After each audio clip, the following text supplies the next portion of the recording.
დაახლოებით 10 თვის წინ დაიწყო მშენებლობის პროცესი განსახლების პროგრამის ფარგლებში. რამდენიმე ახალი კორპუსის მშენებლობის პროექტი ქალაქ ზუგდიდში, რომლითაც გათვალისწინებულია 7 ახალი კორპუსის მშენებლობა. თითოეული, რომელიც მოიცავს დაახლოებით 240 ბინას. გათვალისწინებული იქნება პრაქტიკულად მაღალი ხარისხის რემონტით სრულფასოვანი ბინების გადაცემა დევნილი მოსახლეობისთვის. მათი სულადობის მიხედვით და ეს არის რა თქმა უნდა პრაქტიკულად ისეთი მასშტაბის პროექტი, რომელიც თითოეული დევნილის პრობლემას, რომელსაც უშუალოდ დღეს აქვს მწვავე პრობლემა საცხოვრებლის, პრაქტიკულად თითოეული მათგანისთვის ეს იქნება პრობლემის გადაჭრისთვის სრულფასოვანი საშუალება.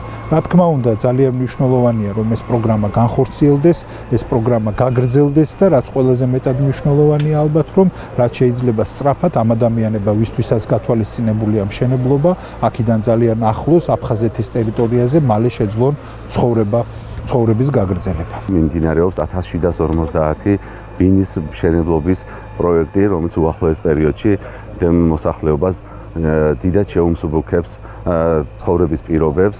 ადამიანები, რომლებიც ძიმე საყოფა ცხოვრება პირობებში იმყოფებიან, უახლოეს პერიოდში უკვე მათ გადაეცემათ ახალი კეთილმოწყობილი ბინები და ეს იქნება მათთვის უდიდესი ხელშეწყობა.